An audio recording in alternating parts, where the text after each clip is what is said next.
అద్వైత ఆత్మ విద్య ఉపదేశం చేస్తూ ఉన్న మన గురువులందరికీ నమస్కారం చేసుకుని మనము మళ్ళీ తైత్తిరీయోపనిషత్తులోని బ్రహ్మానంద వల్లిలో 6వ అనువాక చూస్తూ వెళ్తాము. పోయిన వారము మంత్రం కొంతవరకు చూసాము. ఇప్పుడు దానికి భాష్యము మన శంకర్ల వారు ఒక 6 పేజీల భాష్యం ఇచ్చారు. దాన్ని నెమ్మదిగా చదువుకుంటూ వెళ్దాము. ఇప్పుడేమి అంటే ముఖ్యమైన విషయము. ఎవడైనా ఒకడు బ్రహ్మ అసత్ అన్నాడంటే వాడు అసత్ అవుతాడు. ఎందుకంటే బ్రహ్మము వాడు వేరు గాదు. ఎవడైతే బ్రహ్మ ఉన్నది అస్తి అన్నాడో వాడు కూడా ఉంటాడు. ఎందుకు వాడే బ్రహ్మం కాబట్టి. ఆ విధంగానే అందరూ వేదవేత్తలు తెలుసుకుంటూ ఉంటారు. వాడినే పరబ్రహ్మంగా తెలుసుకుంటారు. ఎందుకంటే బ్రహ్మము ఉన్నది అని తెలుసుకున్నవాడు కాబట్టి. సరే, ఇంతకు ముందు మళ్ళీ చూసాం గదా మనము. మన జ్ఞానమయ కోశం ఒకటున్నది. దాంట్లో ఇప్పుడు ఆనందమయ కోశం ఉన్నదని చెప్పుకుంటూ ఉన్నాం గదా! దాని సంగతి గూడా చూద్దాం ఒకసారి. దాని తర్వాత అనుప్రశ్నాహ ఏమున్నాయో చూద్దాము. ఇప్పుడేం జరిగిందంటే, అన్నమయ ఆత్మ ఉంది. అందులో ప్రాణమయ ఆత్మ ఉంది. అందులో మనోమయ ఆత్మ ఉంది. అందులో జ్ఞానమయ ఆత్మ ఉంది. అందులో ఆనందమయ ఆత్మ ఉంది. అంటే ఏమి ఇంతకి? ఏమి చెప్తున్నారు మనకి? అని ఒకసారి చూద్దాము. మామూలు సింప్లర్ టర్మ్స్‌లో ట్రై చేస్తాను. ప్రయత్నం చేద్దాము. దేహం ఉన్నది అంటే, మనము ఏవో మాటలన్నీ మాట్లాడుతూ, కర్మలు చేస్తూ ఉంటాము. మాటలన్నీ వ్యవహారాలు మాట్లాడుతూ, కర్మలు చేస్తూ ఉన్నాము అంటే, మనకు ఏవో కోరికలుంటాయి. ఈ లోకాలు కావాలి, ఆ లోకాలు కావాలి, ఇహం కావాలి, పరం కావాలి అని. అవన్నీ ఎక్కడుంటాయి? వేదాల్లో ఉంటాయి. ఆ వేదాల్లో ఏముంటాయి? కర్మలుంటాయి. ఈ కర్మలు చేశావంటే, నీకు ఈ లోకాలు, ఆ లోకాలొస్తాయని ఉంటాయి. ఆ కర్మలు చేస్తే అందులో ఏముంటుంది? మనకు ఆనందమొస్తుందన్న ఆశ ఉంటుంది. అది ఇంతకీ వాళ్ళు చెప్తున్నది. మన ఋషులు ఈ మంత్రాల్లో మనకు చెప్తున్నది ఏంటి అంటే, నీకు దేహం ఉన్నదనుకో, అంటే అన్నమయ ఆత్మ. దాంతో నువ్వేం చేస్తావు? ప్రాణం ఉన్నది గాబట్టి, వాయువుల మీద ఆధారపడి మనకు మనసు నడుస్తుంటుంది, వాక్కు నడుస్తుంటుంది. కాబట్టి వాక్కుతోటి వ్యవహారాలు, లోక వ్యవహారాలు చేస్తూ ఉంటాము. అయితే ఊరికనే చెయ్యము. ఎన్ని రోజులు చేస్తాము ఊరికే లోక వ్యవహారాలు? అందులో మనకేమైనా లాభముందా అని చూస్తే, అందులో ఉన్నదేమి మనసు. అందులో ఉన్నదేమి మనసు. ఆ మనస్సుకి ఏముంది? వేదాలన్నీ చెప్పే లక్షణాలన్నీ ఉంటాయి. ఇది చేసావంటే అదొస్తుంది, అది చేసావంటే ఇదొస్తుంది. కాబట్టి ఆ వేదాల్లో ఏముంది? అంటే మనసులో ఏముంది? మనోమయ ఆత్మలో అని చెప్తారు. ఆ వేదాల్లో ఏముంది? వేదాల్లో కర్మలున్నాయి. అంటే ఏమి? కర్మలన్నీ మన జ్ఞానమయ ఆత్మ. జ్ఞానం ఉంటేనే కర్మలు చేస్తూ ఉంటాడు అని చెప్తారు అందుకనే. వేదాల్లో ఏముంది? కర్మ. కాబట్టి మనోమయ ఆత్మలో ఏముంది? జ్ఞానమయ ఆత్మ. ఇంతకీ వేదాల్లో చెప్పిన కర్మలు చేస్తే అందులో నాకేముంది? ఆనందముంది. కాబట్టి మనోమయ ఆత్మ లోపల, జ్ఞానమయ ఆత్మ లోపల, ఆనందమయ ఆత్మ అని చెప్తారు. అంత సింపుల్‌గా పసిపిల్లలకు చెప్పినట్టు చెప్పారు. నిజంగా లోపల ఉందా? ఒక బొమ్మలో ఒక బొమ్మ ఏదో పలాని డాల్స్‌లో ఉన్నట్టు ఉన్నదా? రష్యన్ డాల్స్‌లో లాగా? లేదా నేను చెప్పినట్టు ఏవో 4, 5 చొక్కాలు తగిలించుకున్నట్టుందా? కాదు. దేహముంటే కర్మలుంటాయి. కర్మలుంటే కోరికలుంటాయి. కోరికల్ని తీర్చుకోవడానికి వేదాలు ఏవో చెప్తూ ఉంటాయి. వేదాల్లో ఏముంటాయి? కర్మలుంటాయి మళ్ళీ. ఆ కర్మల్ని చేస్తే ఏమొస్తుంది? ఆనందం వస్తుంది. ఇంతకి మొత్తం ఇన్ని అనువాకాలుగా మనకు నేర్పిస్తూ ఉన్నది ఇంకింతే విషయము. కాబట్టి అంతవరకొచ్చాం గదా! అథాతహ ఇంక మనకు అన్నీ ప్రశ్నలే.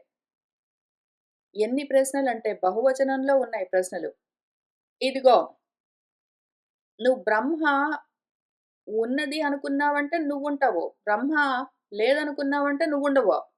అంటే ఇంతకీ బ్రహ్మ ఉన్నదా? లేదా? అది ఆల్రెడీ 2 క్వెషన్స్. తర్వాత నెక్స్ట్. అవిద్వాంసుడికి ఈ లోకాలు కలుగుతాయా? కలగవా? ఎందుకు అంటే, విద్వాంసుడైనా సరే, అవిద్వాంసుడైనా సరే ఉన్నదంతా పరబ్రహ్మమే కదా! అట్లాంటప్పుడు వాడికి విద్య లేకపోతే వాడికి బ్రహ్మం దొరకకుండా పోతుందా? దొరుకుతుందా? అవి 2 క్వెషన్స్. 4 అయ్యాయి ఇప్పటికి. ఇంకా 2 క్వెషన్స్.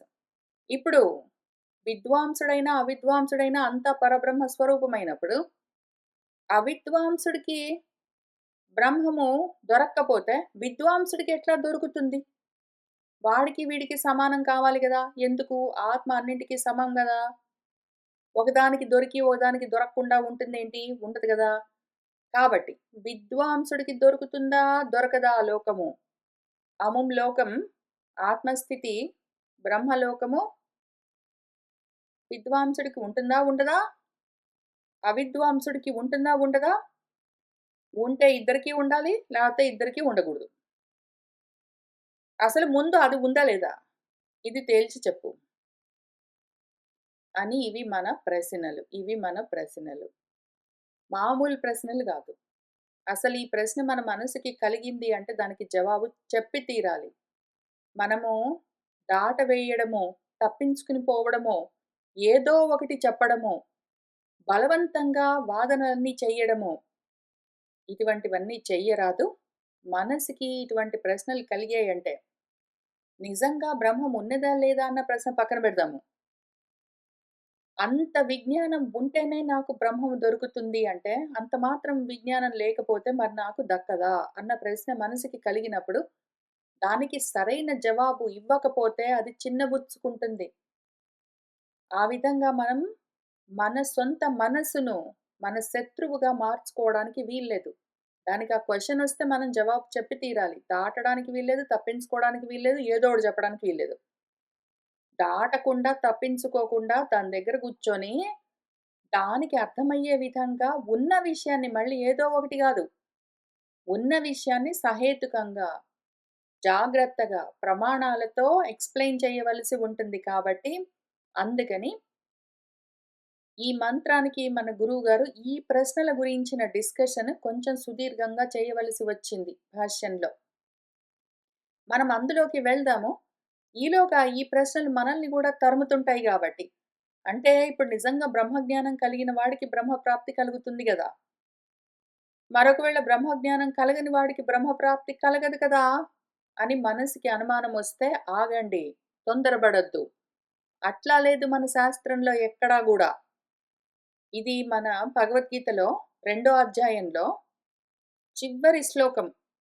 భగవంతుడు చాలా దూరము మనకు ఆత్మతత్వ విచారణ చేస్తూ, నిరూపిస్తూ, ఉపదేశం చేసి చివరికి ఏమన్నారంటే, "ఇది బ్రాహ్మీ స్థితి పార్థ. దీన్ని పొందినవాడు ఇంక మళ్ళీ మోహం పొందడు. అంతకాలేపి వాడొకవేళ ఆ స్థితిలో ఉన్నాడంటే బ్రహ్మ నిర్వాణాన్ని పొందుతాడు" అని చెప్పారు. కానీ ఆ స్థితిలో లేనివాడు బ్రహ్మ నిర్వాణం పొందడు అని దానికి విపరీతంగా, విరుద్ధంగా, ఆపోజిట్‌గా చెప్పలేదాయన. అంతకాలంలోనైనా సరే ఆ స్థితిలో ఉన్నవాడు బ్రహ్మ నిర్వాణాన్ని పొందుతాడు అంటే వాడి స్థితిని వాడు తెలుసుకుంటాడు.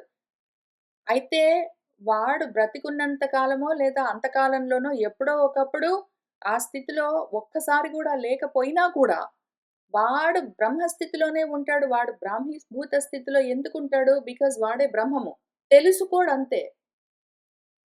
వాడికి ఆ బ్రహ్మ నిర్వాణం కలుగుతుందా? లేదా? అని అసలు క్వెషన్ లేని గూడా లేదు.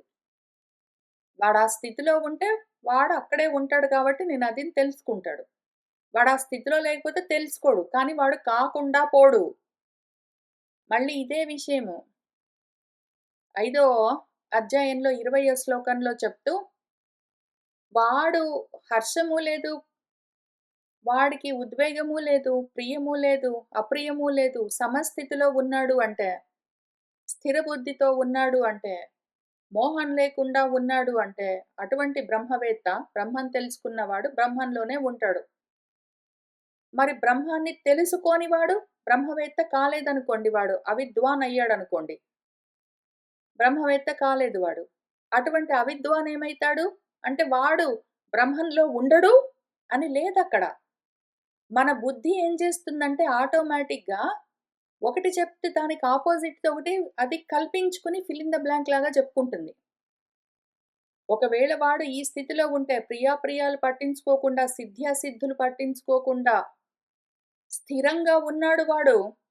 సమం అన్న స్థితిలో, సమస్థితిలో, సమత్వం యోగః ఉచ్యతే అని చెప్పిన స్థితిలో వాడున్నాడు అంటే వాడు బ్రహ్మవేత్త. వాడు ఆ స్థితిలో ఉంటాడు. అంటే అట్లా కానివాడు ఆ స్థితిలో ఉండడు అని గాదు. వాడు తెలుసుకోడు అంతవరకే. వాడక్కడే ఉన్నాడు. వాడదే అయి ఉన్నాడు. ఈ విషయం ఫండమెంటల్ బేసిక్ మర్చిపోరాదు. మళ్ళీ అట్లానే కొన్నే చూపిస్తున్నాను భగవద్గీతలో ఉన్నవి. ఒకటి ఉన్నది అంటే దానికి అనులోమంగా, ప్రతిలోమంగా ఇంకోటేదో అపోజిట్‌గా ఉంటుందనుకోవద్దు. ఒకటి అనులోమంగా అంటే దానికి for if you do this you'll get there అనగానే దానికి అగెయిన్స్ట్‌గా if you don't do this you will never get there అని ఉండదు. ప్రతిలోమంగా అపోజిట్‌గా ఏమి చెప్పరు మనకి. ఎందుకంటే చెప్పడానికి లేని గూడా లేదు. ఉన్నదంతా బ్రహ్మమే. వాడు తెలుసుకున్నాడా, తెలుసుకోలేదా వరకు మాత్రమే. వాడు తెలుసుకోకపోయినా గూడా వాడదే అయి ఉంటాడు. ఇప్పుడు ఏదో ఎవరెస్ట్ పర్వతం ఉన్నదే అనుకోండి. మొత్తం ప్రపంచంలో అన్నింటికన్నా ఎత్తైన పర్వతం ఎవరెస్ట్ పర్వతం అని మనం తర్వాత కనిపెట్టాం. మనం కనిపెట్టినా, కనిపెట్టకపోయినా ఎప్పుడూ అదే ఎత్తైన పర్వతం మరి. అట్లానే ఆ ఎవరెస్ట్ పర్వతానికి తెలిసినా, తెలియకపోయినా అదే ఎత్తైన పర్వతం. మనము దాన్ని అన్నింటికన్నా ఎత్తైన పర్వతం అని కొలిచి కనిపెట్టాం కాబట్టి అది ఎత్తైన పర్వతం గాదు. అంతకన్నా ముందు అది ఎత్తైన పర్వతమే, తర్వాత అంతే, అప్పుడు అంతే. నేను ఇంత ఎత్తైన పర్వతం అని అది తెలుసుకున్న తర్వాత ఎత్తైన పర్వతం అవ్వదది. అది ఎప్పుడూ ఎత్తైన పర్వతమే. దానికి తెలిస్తే తెలుస్తుంది, లేపోతే లేదు. నువ్వు తెలుసుకుంటే తెలుసుకుంటావు అని చెప్తారు అంతవరకే. తెలుసుకోకుండా ఉంటే కాకుండా పోతావు అని ప్రతిలోమంగా ఉండదిక్కడ. ఓన్లీ ఫార్ చెప్తారు, ఊరుకుంటారు. అగెయిన్స్ట్‌గా ఏదైనా ఉందేమో అని మన బుద్ధి ఫిల్ ఇన్ ద బ్లాంక్ టైప్‌లో నింపుతుంటుంది. ఆ రకంగా మన బుద్ధి ఏవైనా నింపుతూ ఉంటే దాన్ని మనం శుద్ధి చేసుకుంటూ ఉండాలి. అట్లానే 8వ అధ్యాయంలో 8థ్ చాప్టర్‌లో అంతకాలంలోనైనా సరే నన్ను స్మరించావంటే, ఆ విధంగా దేహాన్ని వదిలేసావంటే అంటే దేహ భావన వదిలేసావంటే, నా భావాన్నే, ఆత్మ భావాన్నే పొందుతావు. అందులో అనుమానం లేదు. అంటే మరి నన్ను తలుచుకోకుండా అంటే ఆత్మను తలుచుకోకుండా స్వరూప జ్ఞానం లేకుండా పోతే, అప్పుడు ఆ ఆత్మ భావాన్ని, ఆత్మస్థితిని పొందవా అంటే పొందకేం చేస్తావు? నీ స్థితే అది. నీ స్వరూపం. అయితే తెలుసుకున్నావా లేదా అన్నది మాత్రమే అక్కడ క్వెషన్. నువ్వు తెలుసుకోవడానికి ఇది మార్గం అని చెప్తారు అంతేగాని, తెలుసుకోకపోతే అది కాకుండా పోతావని చెప్పరు. కానీ ఈ ప్రశ్నొస్తుంది. ఎందుకంటే బుద్ధి ఫిల్ ఇన్ ద బ్లాంక్స్ చేస్తూ ఉంటుంది. అందుకని ఈ ప్రశ్నలు కలుగుతాయి. వాటికి జవాబులు చెప్పుకోవాలి అనే మన వేద ఋషులు, ఉపనిషత్ ఋషులు ఆ ప్రశ్నలు అక్కడ పెట్టారు. దానికి మన భాష్యకారులు గురువుగారు శంకర్ల వారు జవాబులు కూడా చెప్పారు. చూస్తూ వెళ్దాము. అవసరం మనకు. అయితే దానికి ఆ విషయం చెప్పుకోవడానికే మొదటి నుంచి మొదలుపెట్టవలసి ఉంటుంది. సహా ఎవరు? అహం ఏవ. అకామయత కోరుకోవడం జరిగింది. ఎందుకున్నాయి కోరికలు? ఇది ఇంకో క్వెషన్. పరబ్రహ్మానికి గూడా కోరికలున్నాయేంటి? నాకంటే ఉంటాయి. కోరికలుంటాయి, కోపాలుంటాయి, భయాలుంటాయి, లోభితనాలుంటాయి, శోకాలుంటాయి, మోహాలుంటాయి, ఇంకేమైనా ఉంటాయి. దానికి గూడా ఉన్నాయా ఆత్మకి అంటే లేవు. ఇటువంటి కోరికలు కావు. దానికున్న కోరికలు ఏమి? వాటి స్వరూపమేమి? అదెందుకు కోరుకున్నది? ఆ కోరిక లక్షణమేమి అని కూడా మన శంకర్ల వారు ఎక్స్‌ప్లెయిన్ చేస్తారు.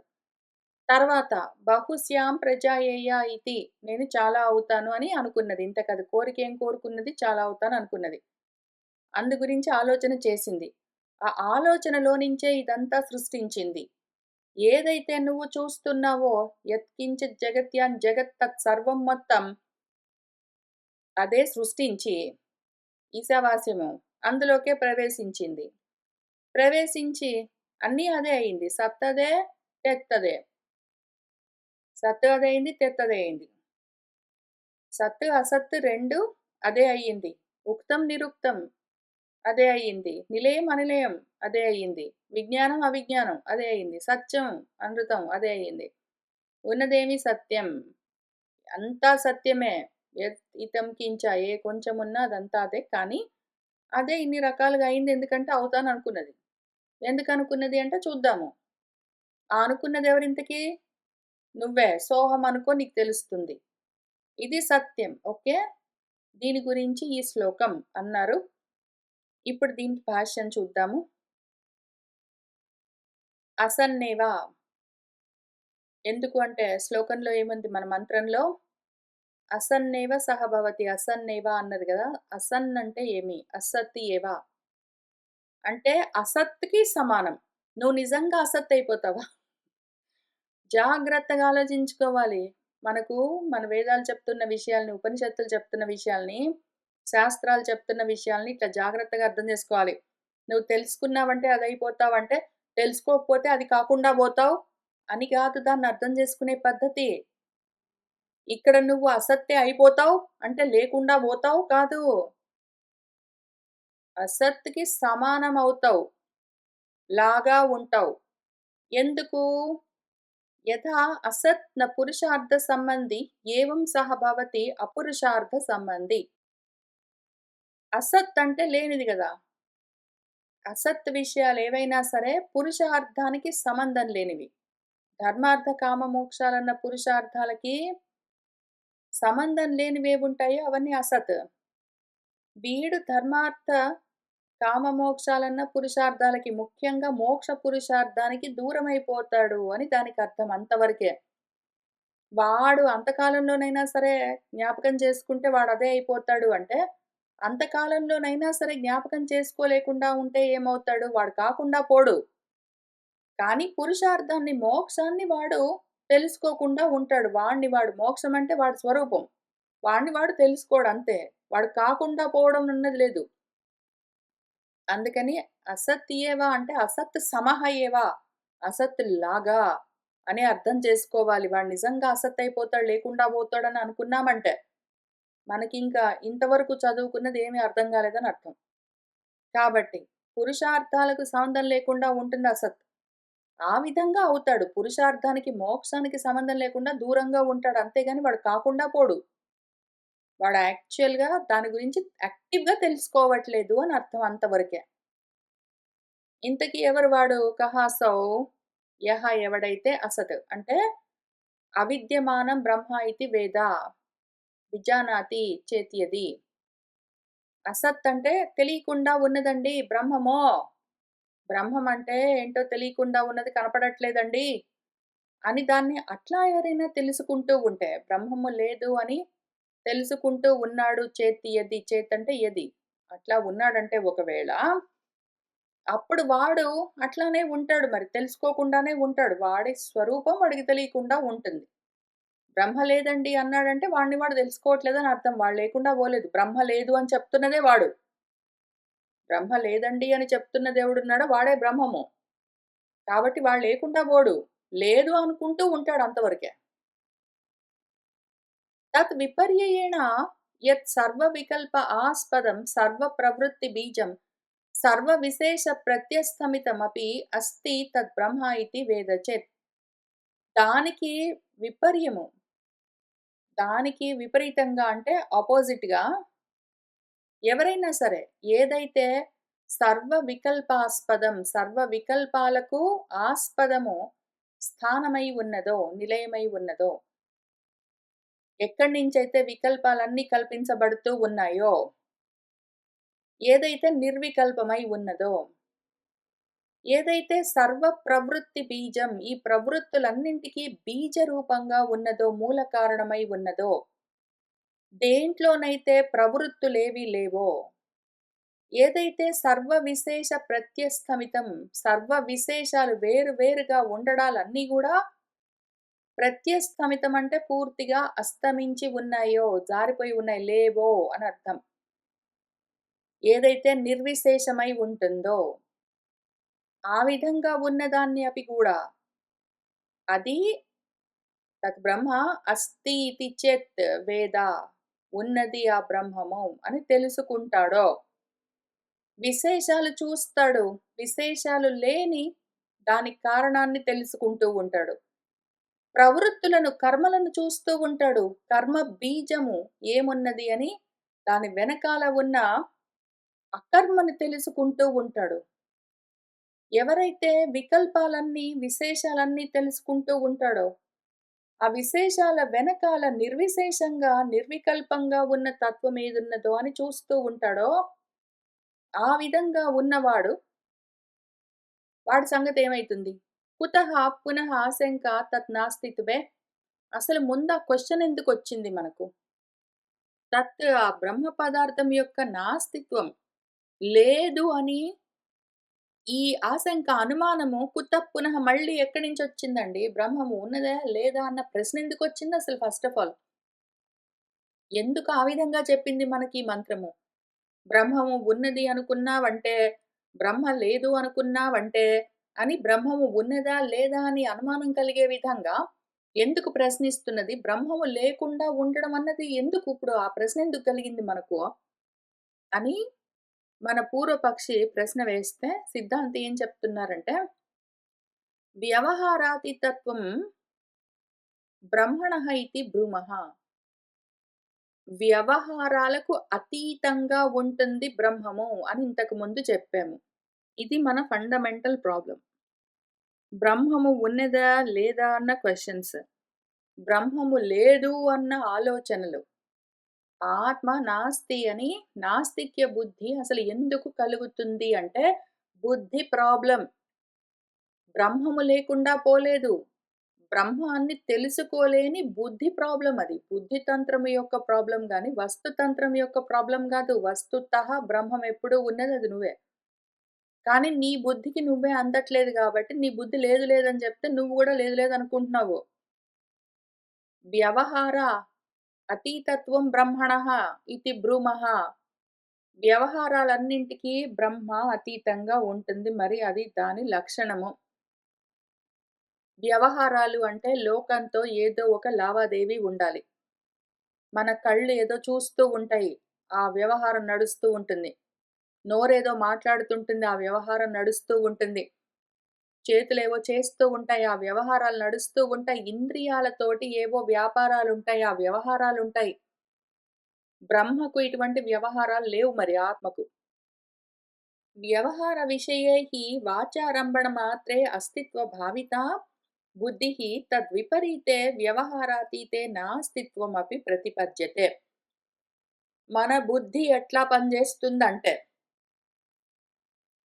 ఇదిగో నువ్వు అంతకాలంలోనైనా తెలుసుకున్నావు అంటే, అదే అయిపోతావంటే, తెలుసుకోలేదంటే అది కాకుండా పోతావు అని చెప్తుంది. బుద్ధి లక్షణం అది. వ్యవహార విషయైః, మనకు వ్యవహారాలుండాలి విషయాలతో కూడి. మనకు ఇంద్రియాలుండాలి. ఇంద్రియాలకి వాటి విషయాలుంటాయి. ఆ ఇంద్రియాల విషయాలతో ఇంద్రియాలకు ఏవో వ్యవహారాలుంటాయి. అందుకు వాచారంభణాలుంటాయి. ఏవో మాటలుంటాయి. ఎప్పుడు మనం మౌనంగా ఉంటామో, మనసెప్పుడు మౌనంగా ఉంటుంది, ఇంద్రియాలెప్పుడు మౌనంగా ఉంటాయి, మాటలెప్పుడు మౌనంగా ఉంటాయి. ఎప్పుడు? ఎప్పుడైతే మనకేమి వ్యవహారాలు లేవో, ఎప్పుడైతే బయట ప్రపంచంతో మనకేమి సంబంధం లేదు, లావాదేవీలు లేవో, అటువంటప్పుడు అన్నీ ఇంకా సద్దుమణిగి ఉంటాయి కదా! మనకు ప్రపంచంతో ఏదో ఒక పనుందంటేనే మాత్రమే ఇంక ఇంద్రియాలు, మనసు, మాట అంతా పనిచేస్తూ ఉంటాయి. త్రికరణాలు మనకు మనోవాక్కాయాలు 3 ఎందుకు పనిచేస్తూ ఉంటాయి అంటే, ఏవో వ్యవహారాలుంటాయి మరి. అవి ఉన్నంత మాత్రం తోటి మన బుద్ధికి తెలుస్తూ ఉంటాయి గాబట్టి అస్తిత్వం ఉన్నాయి అనుకుంటుందది. మనకు మన బుద్ధి ఎంత బుద్ధి తక్కువగా ఆలోచన చేస్తుందంటే, ఏం చేస్తున్నావు అని ఎవరైనా కూడా కూర్చున్నారనుకోండి, టీవీ గూడా చూడట్లేదనుకోండి, ఊరికనే కూర్చున్నారనుకోండి సోఫాలో. ఏం చేస్తున్నావు అంటే, ఏం చేయట్లేదని చెప్తారు వాళ్ళు. ఏమి చేయట్లేదు అని చెప్తారు. ఏమీ లేదండి అని చెప్తారు.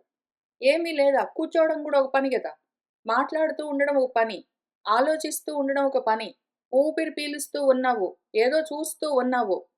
ఇవన్నీ ఉన్నాయి గదా! కానీ మనకు వ్యవహారాలుండాలి. లోక వ్యవహారాలుంటేనే ఏదో అస్తిత్వం ఉన్నది అంటాము. లోక వ్యవహారాలు లేకపోతే ఏమీ లేదని చెప్తుందది మన బుద్ధి. తద్విపరీతే దానికి విరుద్ధంగా లోకంతో వ్యవహారము లేదు. ఆ విషయాలతో ఏమి పని లేదు. లావాదేవీలు లేవు. మాటలు లేవు. ఇంక దాంతో దానికి ఈ విధంగా విపరీతంగా ఉండేసరికి వ్యవహార అతీతమైన స్థితిలో దానికి ఏమి తెలీదు బుద్ధికి గాబట్టి, నా అస్తిత్వం కూడా లేదు అని గూడా అదే చెప్తుంది. లేదు అని అదే ప్రతిపాదిస్తుంది. దానికి ఎగ్జాంపుల్ చూద్దాము. యథా ఘటాది వ్యవహార విషయతయా ఉపపన్నః సన్ తద్ విపరీతః అసతీతి ప్రసిద్ధం. ఏదో కుండ ఉన్నదనుకోండి.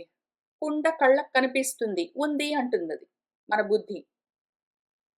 ఏదో కుండలో నీళ్లున్నాయనుకోండి. ఆ నీళ్ళతో మనకేదో ఒక పనుంటుంది. ఆ కుండతోటేదో పనుంటుంది. కుండకో పేరుంది కుండ అని. అది కళ్ళకి కనిపిస్తుంది.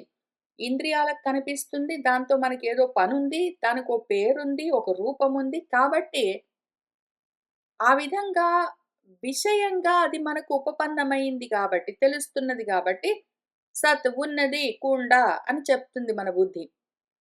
దానికి విపరీతంగా మనకి ఏమి వ్యవహారం లేదనుకోండి. దానివల్ల లాభం లేదు, నష్టం లేదు. దాంతోటి మనం ఏమి చేయడానికి ఏమీ లేదనుకోండి. అది లేదు అని చెప్తుంది. దానికి 2 కూడి రావాలి. వ్యవహార విషయము ఉండాలి, వాచారంభడము ఉండాలి. ఇప్పుడొక కుండ ఉన్నదనుకోండి. కుండ అని పేరున్నది. ఇంక దాంతో వ్యవహారాలున్నాయి కుండతో. కాబట్టి అది ఉంది కుండ. కుండ ఉన్నది సత్ అని చెప్తుందది. అస్తి అని చెప్తుంది. కానీ నేను గగన కుసుమము అన్నాననుకోండి. నిజంగా గగన కుసుమము మీరు తెచ్చుకుని దాంతో ఏమైనా చేయగలరా? వాచారంభడం ఏదో పేరుకు మాత్రం ఉంది గానీ, నిజంగా వ్యవహార విషయం కాదు గదా! కంటికి కనపడదు. లేదా చేతికి దొరకదు. తలలో పెట్టుకుందామంటే కుదరదు. దేవుడి దగ్గర పెడదామంటే దొరకదు. వ్యవహార విషయం కాదు. వాచారమ్మడం అయితే అయింది. ఆ రకంగా 2 కూడి రాకపోతే లేదండి అని చెప్తుంది. గగన కుసుమమా? లేదండి. కుందేటికి కొమ్మ? లేదండి అని చెప్తుంది. ఆ రకంగా దాని బుద్ధికి తెలిస్తేనే దాంతో ఏదైనా వ్యవహారం ఉంటేనే ఉన్నది అంటుంది. దానికి తెలియట్లేదు. వ్యవహారం లేదు అంటే లేదు అని చెప్తుందది.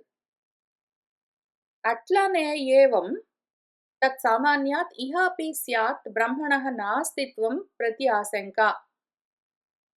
అదే విధంగా దానికి సమానంగా మన బ్రహ్మానికి గూడా వ్యవహారం లేదు, విషయాలు లేదు, వాచారమణం జేయడానికి పేర్లు లేవు, ఏమీ లేవు. ఆ రకంగా ఉన్నదాన్ని పెట్టుకుని ఆ బుద్ధికి తెలీదు. కనపడదు. దాంతో ఏ వ్యవహారము లేదు. అందుకనే బ్రహ్మము నాస్తి అని చెప్తుంది మన బుద్ధి. బ్రహ్మము ఆత్మ లేదని చెప్పడము బుద్ధి తంత్రము. తస్మాత్ ఉచ్యతే అస్తి బ్రహ్మ ఇతి చేత్ వేద. అందుకనే ఒకవేళ ఎవడైతే బ్రహ్మ ఉన్నది అని అనుకుంటున్నాడో అని చెప్పవలసొచ్చింది మన ఉపనిషత్తుకి. ఉన్నాడా? లేదా? అన్న క్వెషన్ కల్పించడం కోసం కాదు. ఉన్నాడో లేడో నువ్వు ఉన్నాడనుకుంటే ఉంటాడు, లేడంటే లేడు అని చెప్పడం దాని ఉద్దేశం గాదు. నువ్వు తెలుసుకుంటున్నావా లేదా? నీ బుద్ధికి ఎట్లా తెలుస్తున్నది? చూసుకో కూర్చొని అని చెప్పడము దాని ప్రధాన ఉద్దేశము. ఆత్మ లేదా బ్రహ్మము నువ్వున్నాడనుకుంటే ఉంటుంది, లేకపోతే లేదు అని చెప్పడం ఉద్దేశం గాదు. బ్రహ్మం ఉన్నది అనుకుంటే నువ్వుంటావు, బ్రహ్మం లేదనుకుంటే నువ్వుండవు అని చెప్పడం దాని ఉద్దేశం గాదు. నువ్వు ఉన్నది అని అనుకుంటే నీ గురించి నువ్వు తెలుసుకుంటావు. అది నీ స్వరూపమని నీకు అర్థమవుతుంది. సోహం అనుకుంటావు. నువ్వు తెలుసుకోకపోతే కూడా అదే అయి ఉంటావు. కానీ తెలుసుకోకుండా ఉంటావు. కాబట్టి తెలుసుకోవడానికి ప్రయత్నం చెయ్యి అని దాని ఉద్దేశము. సరే ఇంతకీ నాకొక ప్రశ్న సిద్ధాంతి. కిం పునః స్యాత్ తదస్తి ఇతి విజానతః. అది ఉన్నది అని తెలుసుకున్న వాడికి కలిగే ప్రయోజనం ఏమి? బ్రహ్మమున్నది అని తెలిస్తే నాకేమి లాభము? తదాహ చెప్తాను పట్టు విను. సంతం విద్యమానం బ్రహ్మస్వరూపేణ పరమార్థ సదాత్మతాపన్నం ఏనం ఏవం విధం విదుః బ్రహ్మవిదః. ఏనం వీణ్ణి ఎవరైతే బ్రహ్మమున్నది అని తెలుసుకున్నవాడుంటాడో, వాడు దాన్ని బ్రహ్మమున్నది అని ఎట్లా తెలుసుకుంటాడు? ఆత్మస్వరూపంగా తెలుసుకుంటాడు. వాడు తనను తాను బ్రహ్మస్వరూపంగా తెలుసుకుంటాడు గదా! బ్రహ్మమున్నది అని తెలుసుకునేవాడు బ్రహ్మ ఉన్నదిటా కాదు. బ్రహ్మ ఉన్నది అంటే అది నేనై ఉన్నది అని తెలుసుకుంటాడు. అహం బ్రహ్మాస్మి అని తెలుసుకుంటాడు వాడు. ఆ విధంగా తెలుసుకున్నవాడు పరబ్రహ్మమై ఉంటాడు. పరమార్థ సత్తుని తెలుసుకున్నవాడు, పరమార్థ సదాత్మ పొంది ఉన్నవాడు, నేను అని తెలుసుకున్నవాడు. పరమార్థంగా బ్రహ్మస్వరూపం ఆత్మ అయి ఉన్నది అని తెలుసుకున్నవాడెవడున్నాడో, అటువంటి వాడిని వాడు ఉన్నాడు అని వేద విధులు, బ్రహ్మవేత్తలు విదుహు తెలుసుకుంటారు. తతః తస్మాత్ అస్తిత్వ వేదనాత్ సహ అన్యేషాం బ్రహ్మవత్ విజ్ఞేయః భవతి ఇత్యర్థః. తతః కాబట్టి తస్మాత్ అస్తిత్వ వేదనాత్ బ్రహ్మమున్నది అది నేనే అయి ఉన్నది అని తెలుసుకోవడం వల్ల సహ వాడు అన్యేషాం మిగిలిన వాళ్ళ చేత బ్రహ్మవేత్తల చేత ఉన్నాడు అని బ్రహ్మగానే ఉన్నాడు అని బ్రహ్మవత్ విజ్ఞేయః భవతి తెలియబడుతూ ఉంటాడు. బ్రహ్మాన్ని తెలుసుకున్న వాణ్ణి గూడా బ్రహ్మము అని ఇతరులందరూ తెలుసుకుంటూ ఉంటారు అని దాని అర్థము. అథవా యః నాస్తి బ్రహ్మ ఇతి మన్యతే సహ ఇంకొక రకంగా చూద్దాం. ఇంకొక రకంగా చూద్దాము. ఇక్కడేం చూసాము? పరమార్థంగా, పురుషార్థంగా వాడిని వాడు తెలుసుకుంటున్నాడా లేదా అని గదా! ఇప్పుడు ఇంకొక రకంగా ఇదే మంత్రానికి ముందు ఉన్న వాక్యాలకు అర్థం చూద్దాం. బ్రహ్మ నాస్తి ఇతి ఎవరైనా మన్యతే అనుకుంటే, బ్రహ్మము లేదు అని వాడు అనుకున్నాడంటే, ఆత్మ లేదనుకున్నాడంటే, సహ వాడు సర్వస్యైవ సన్మార్గస్య వర్ణాశ్రమాది వ్యవస్థా లక్షణస్య అశ్రద్ధధానతయా నాస్తిత్వం ప్రతిపద్యతే బ్రహ్మ ప్రతిపత్యర్థత్వాత్ తస్య. సర్వ సన్మార్గాలు 4 వర్ణాలు, 4 ఆశ్రమాలు మొదలైన మొత్తం వ్యవస్థ, అందులోని ధర్మాలు, ఆ లక్షణాలు వీటన్నింటి మీద వాడికి అశ్రద్ధ ఉంటుంది. నమ్మకం ఉండదింక. ఎవరైతే పరబ్రహ్మం ఉన్నది అని నమ్ముతాడో, వాడు ఆ పరబ్రహ్మను చేరేందుకు, తనను తాను తెలుసుకునేందుకు మార్గాన్ని ఉపదేశం చేసే శాస్త్రాలను అధ్యయనం చేస్తూ, ఆ శాస్త్రాల్లో చెప్పిన వర్ణాశ్రమ ధర్మాలన్నింటినీ అత్యంత ధార్మికంగా వాడు అనుసరిస్తూ, ఆచరిస్తూ వస్తాడు. ఎందుకు అంటే, వర్ణాశ్రమాల్లో ఉంటూ వాడు వర్ణాశ్రమ ధర్మాలన్నింటినీ ధర్మంగా ఆచరిస్తూ వస్తే, దానివల్ల చిత్తశుద్ధి, బ్రహ్మజ్ఞానము కలుగుతాయని శాస్త్రాలు చెప్తూ ఉంటారు కాబట్టి, ఆ శాస్త్రాల మీద శ్రద్ధ అంటే నమ్మకం ఉన్నవాడు, ఆ సత్ మార్గంలో ఉంటాడు, బ్రహ్మ మార్గంలో ఉంటాడు, ఆత్మ మార్గంలో ఉంటాడు. అసత్ మార్గంలో, అనాత్మ మార్గంలో ఉండడు. కానీ ఎవరైతే బ్రహ్మము లేదు అని అనుకుంటాడో, ఇంక వాడు బ్రహ్మప్రాప్తి కోసమే ఉన్న, అదే పరమార్థంగా ఉన్న ఈ శాస్త్రాలు, శాస్త్రాల్లో చెప్పిన వర్ణాశ్రమాది ధర్మాలు, ఆ వ్యవస్థ ఎందుకు పాటిస్తాడు? వాటి మీద గూడా శ్రద్ధ ఉండదు వాడికి. ఆ విధంగా గూడా వాడు నాస్తికుడవుతాడు వేదాలని నమ్మకుండా. ఇక్కడ పైనేం జెప్తున్నారంటే, వాడసలు బ్రహ్మమే లేదు అని నమ్ముతాడు. ఆత్మే లేదు అనుకుంటాడు. వాడే చెప్తూ పైగా. ఆత్మ అంటే వాడే. వాడే ఆత్మ లేదు అని చెప్పుకుంటూ నాస్తికుడవుతాడు. ఆత్మ నాస్తి, బ్రహ్మము నాస్తి అని నాస్తికుడవుతాడు. కాక ఆ బ్రహ్మము ఉన్నది అని చెప్తూ ఉన్న శాస్త్రాలు, దాన్ని తెలుసుకునే మార్గాన్ని ఉపదేశం చేస్తూ ఉన్న శాస్త్రాలు, అందుకోసం ఉన్న ఈ వ్యవస్థ, వర్ణాశ్రమ ధర్మాలు, ఇవన్నీ గూడా ఎందుకు నమ్ముతాడు వాడసలు? వీటిని గూడా నమ్మడు. కాబట్టి పైన చెప్పింది డైరెక్ట్‌గా బ్రహ్మని నమ్మడు. పరబ్రహ్మాన్ని. ఇక్కడ చెప్పింది బ్రహ్మను నమ్మడు. అంటే వేదాలను, శాస్త్రాలను నమ్మడు. ఆ రకంగా కూడా వాడు నాస్తికుడవుతాడు. పైన డైరెక్ట్‌గా పరాత్మను నమ్మక నాస్తికుడవుతాడు. ఇక్కడ పరాత్మ గురించి చెప్తున్న వేదాలను, శాస్త్రాలను, వర్ణాశ్రమ ధర్మాలను నమ్మక నాస్తికుడవుతాడు. అతః నాస్తికः సహ అసత్ న సాధు ఉచ్యతే లోకే. అందుకని నాస్తికుడు. అసత్ ఏవ సహ భవతి అని చెప్పారు గదా! వాడు అసత్తయిపోతాడు అంటే, వాడే లేకుండా పోవడము, లేదా వాడే బ్రహ్మ కాకుండా పోవడము, ఇవి కాదక్కడ చెప్తున్నది. వాడు అసత్ మార్గంలోకి వెళ్ళిపోతాడు. నమ్మకుండా వాడిని వాడు నమ్మకుండా ఉంటాడు అని చెప్తూ ఉన్నారు. అతహ వాడు అసత్ అవుతాడు. ఎందుకు అంటే, సత్ మార్గంలో లేడు.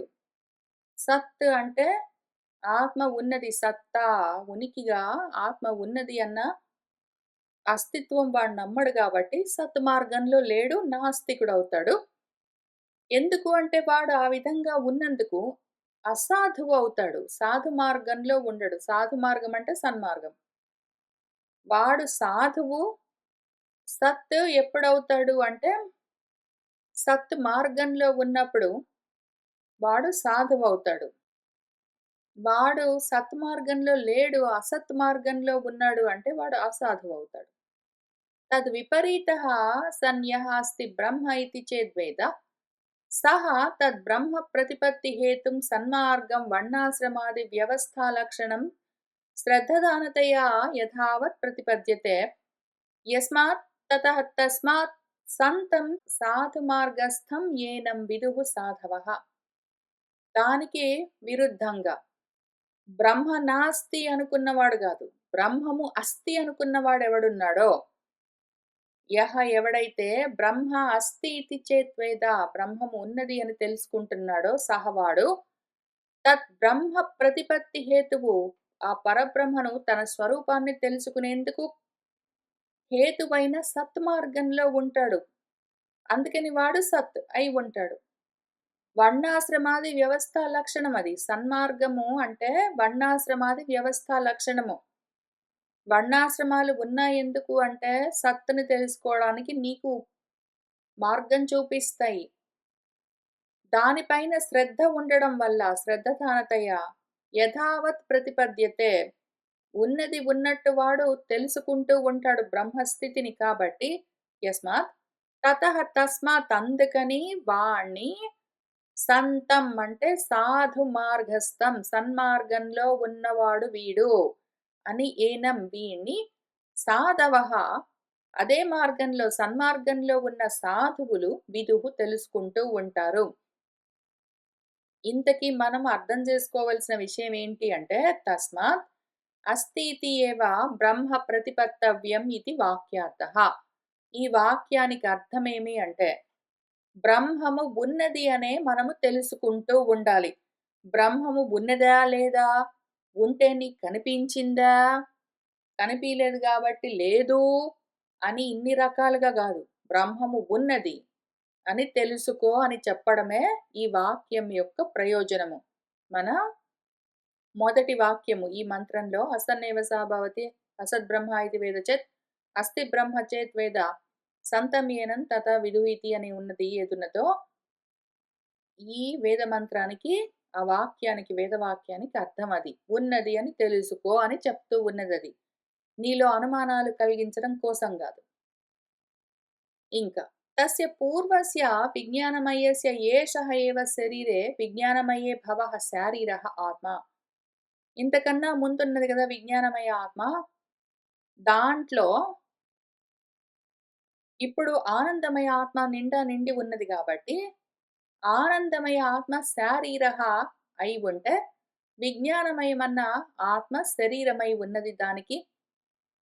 కః అసౌ ఏదింతకది. యః ఏషః ఆనందమయః ఆనందమయ ఆత్మ శారీరి, మన విజ్ఞానమయ ఆత్మ శరీరము. సరే దాన్ని పక్కన బెడదాము.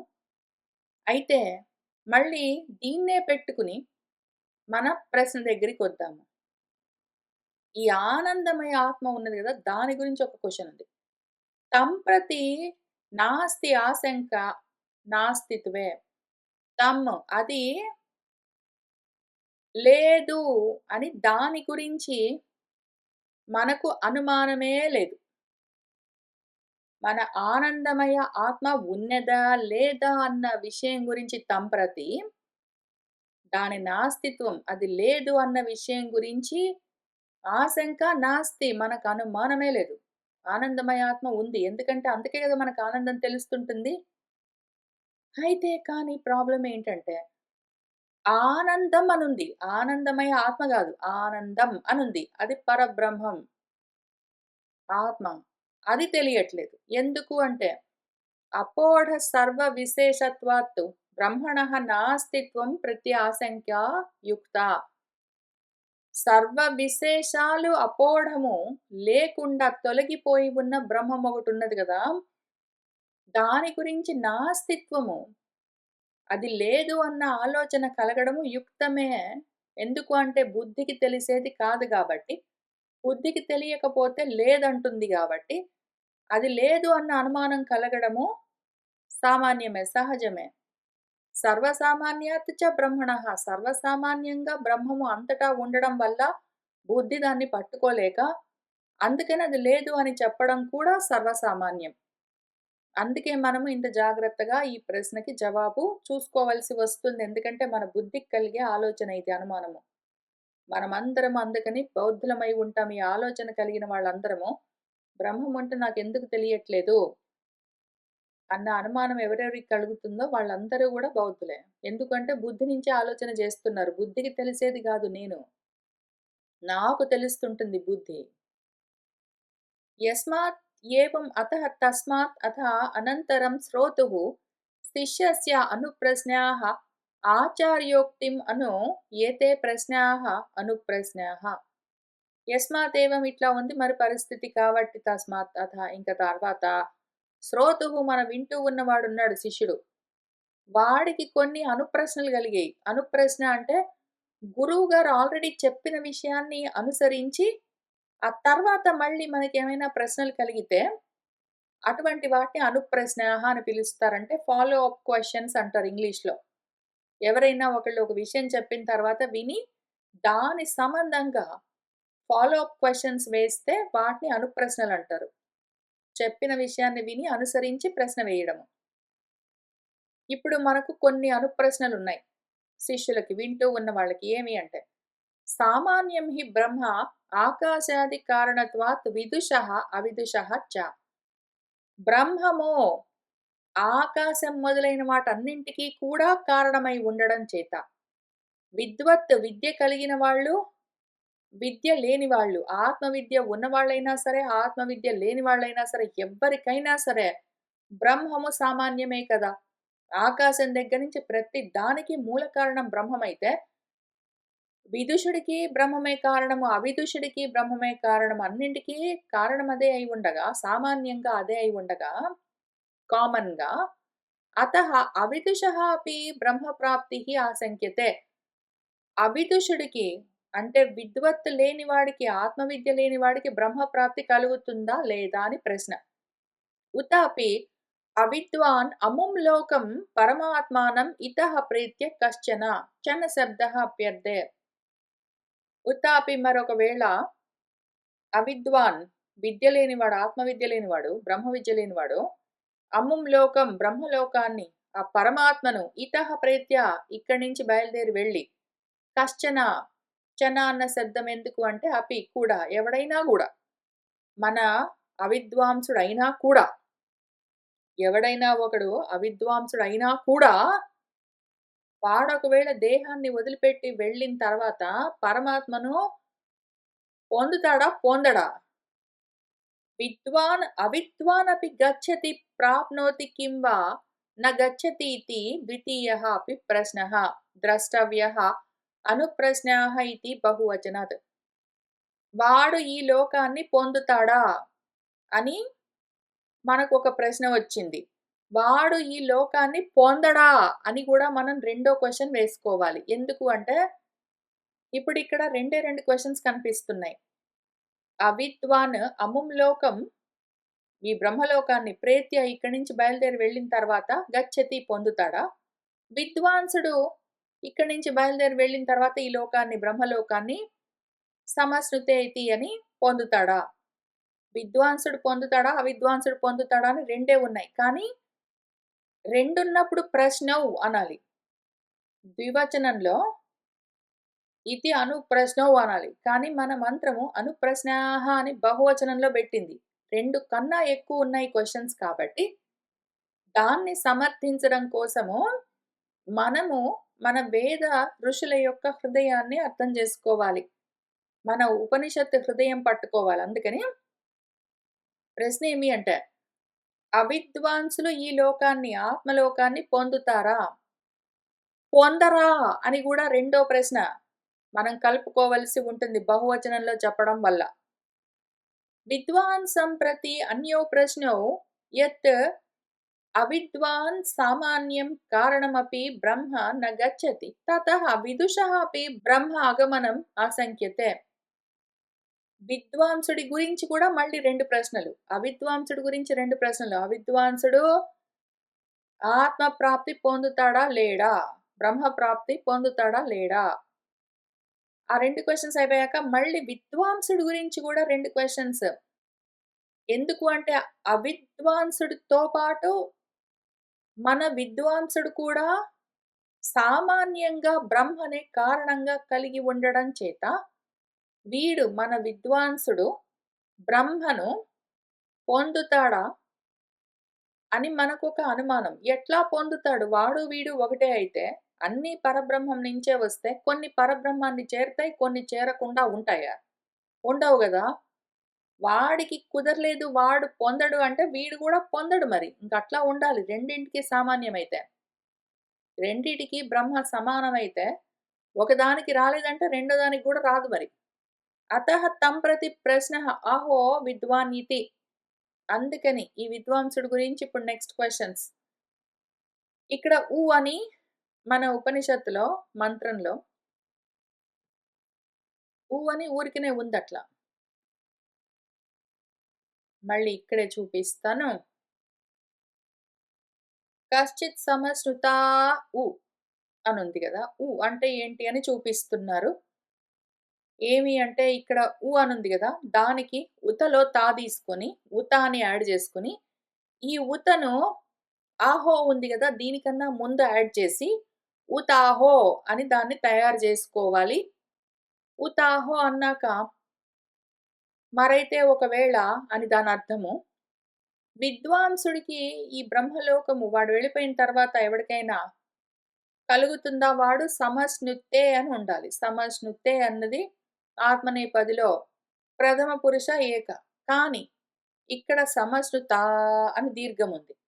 అంటే సమశ్నుత అని ఉంటుంది. ఎందుకంటే ఏదో ఆయాది సంధిలో సమశ్నుత అవుతుందది. సమశ్నుతే కాస్త. అయితే ఉత్తత్తా కావాలి గదా! మామూలుగా తా ఉండాలి. అది మామూలు ఉత్త తా కాకుండా తా అని దీర్ఘం ఎందుకుందంటే త్రిమాత్రా కాలం దాన్ని అనవలసి ఉంటుంది కాబట్టి అది అట్లా ఉంటుందని, ఈ తా అన్న దీర్ఘానికి, అన్న దీనికి, ఆహో అన్న ఇక్కడ వీటన్నింటికి కలిపి ఆయన కొంత గ్రామర్ చెప్తున్నారిక్కడ. మళ్ళీ పైకి కిందికి ఎందుకు జరపడం అని నేను ముందే చూపించాను.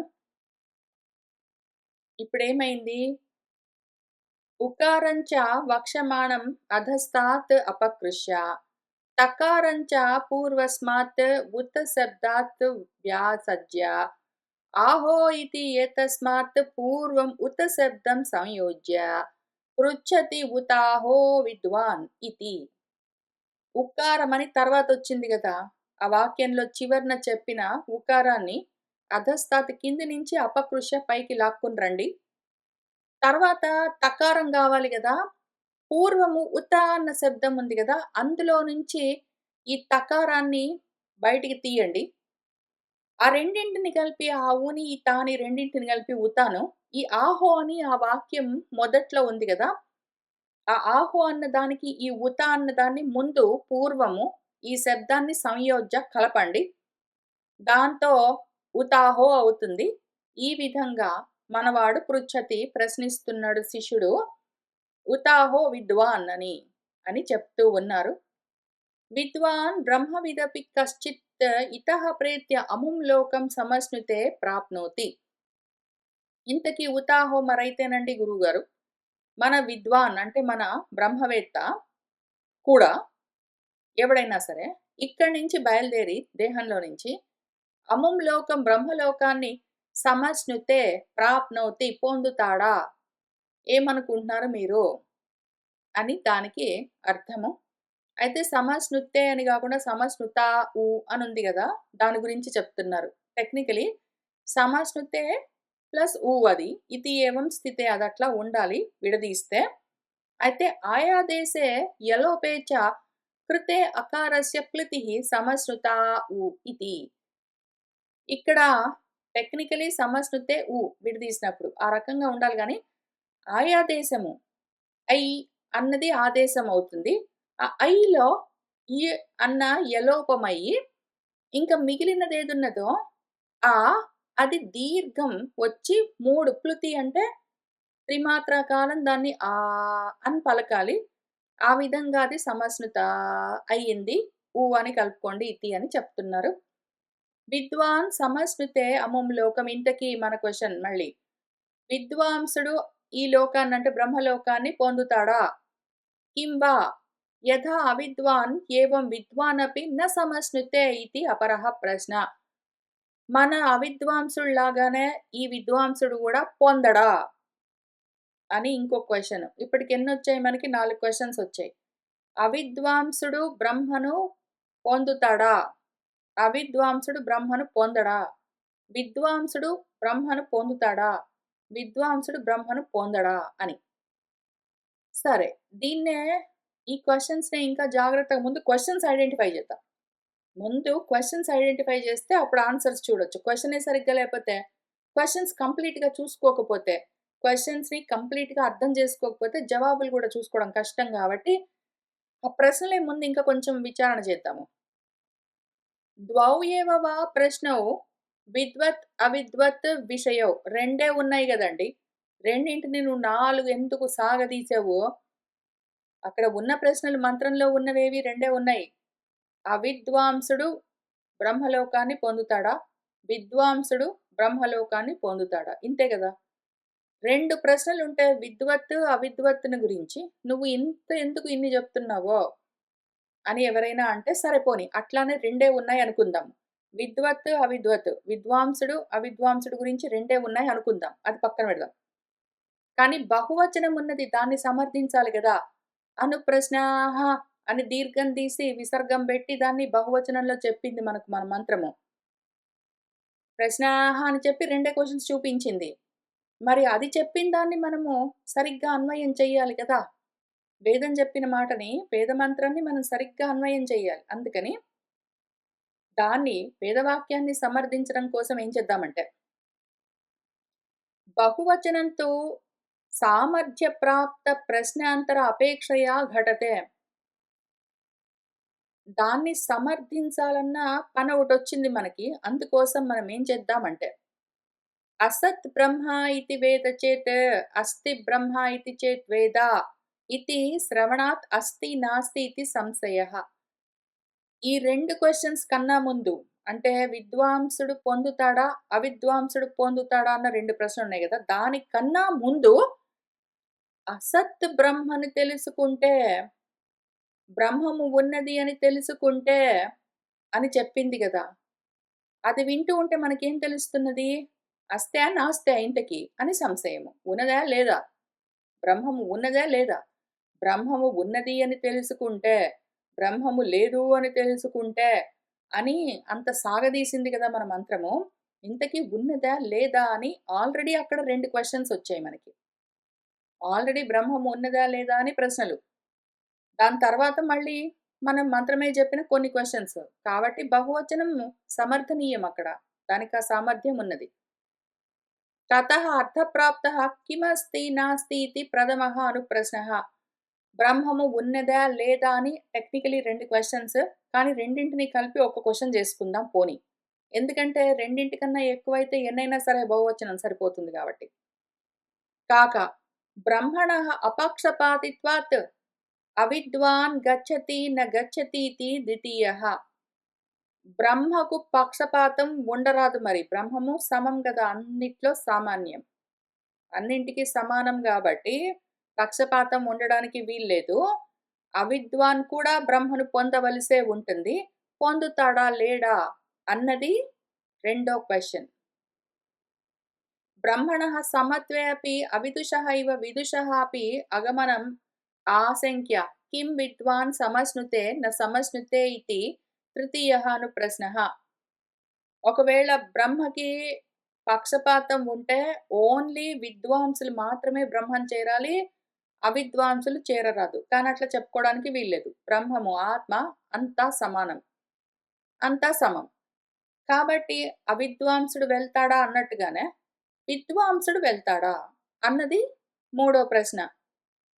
ఇక్కడ 3 ప్రశ్నలని మన గురువుగారు చెప్తున్నారు గానీ, మనం మళ్ళీ వీటిని వేరువేరుగానే చూసుకుందాము. ఎన్ని ప్రశ్నలొచ్చాయి మనకి? 1 బ్రహ్మము ఉన్నదా? 2 బ్రహ్మము లేదా? 3 బ్రహ్మకు పక్షపాతం ఉన్నదా? 4 బ్రహ్మము సమమేనా? 5 బ్రహ్మను అవిదుషులు చేరతారా? తర్వాత బ్రహ్మను అవిదుషులు చేరరా? నెక్స్ట్ బ్రహ్మను విద్వత్తు కలిగిన వాళ్ళు చేరుతారా? తర్వాత బ్రహ్మను విద్వత్తు కలిగిన వాళ్ళు చేరరా? ఈ రకంగా మనకు ఇన్ని ప్రశ్నలు తయారయ్యాయి. వీటన్నింటికి నెమ్మదిగా, కూలంకషంగా ఏది వదిలిపెట్టకుండా తూ లేదు, చా లేదు, ఊ లేదు, ఆ లేదు. ప్రతి అక్షరాన్ని పట్టుకునే జాగ్రత్తగా విచారణ చేస్తూ మనం తెలుసుకుంటూ వెళ్లి తీరవలసిందే. అందుకోసం ఇక్కడి నుంచి అసలు ముందు ప్రశ్నలైతే చూసుకున్నాం గదా! ఏతేషాం ప్రతివచనార్థం ఉత్తర గ్రంథః ఆరభ్యతే. దీనికి జవాబు చెప్పడం కోసమే ఇక్కడి నుంచి మొత్తం మొదలవుతూ ఉన్నది. ఉందా లేదా ఇంతకి? ఇంతకి ఉన్నదా లేదా బ్రహ్మము? అక్కడి నుంచి మొదలుపెట్టి, ఉంటే దానికి పక్షపాతం ఉందా అండి?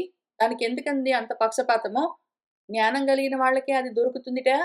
అజ్ఞానులకు దొరకదుట. దానికెందుకంత పక్షపాతము అని అనుకోవాల్సిన పని లేదు. ఉందా లేదా దానికి పక్షపాతం లేదా అని కూడా మనం చూసుకోవాలి. ఆ తర్వాత సమమేనా కాదా?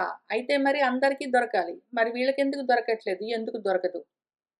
ఇవన్నీ గూడా మనము నెమ్మదిగా చూసుకుంటూ వెళ్దాం. ముందు క్వెషన్స్ ఐడెంటిఫై చేసాము. జాగ్రత్తగా కూర్చుని జవాబులను, సమాధానాలను మామూలు జవాబులు కావివి. ఇవి సమాధానాలు.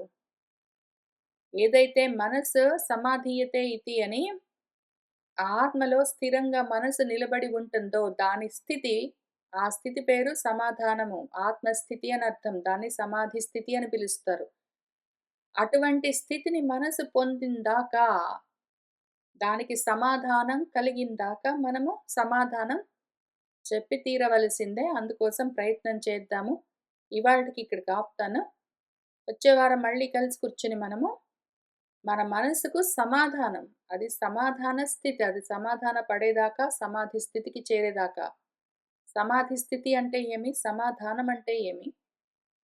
అని మనము మళ్ళీ భగవద్గీతలో గూడా చూసుకుంటూ వస్తూ ఉన్నాము. అటువంటి స్థితికి చేరిందాకా ప్రయత్నం చేద్దాము. కోరుకున్న వాళ్ళందరికీ అద్వైత ఆత్మ విజ్ఞానం కలగాలని ఆశిస్తూ ఉన్నాను. స్వస్తిరస్తు.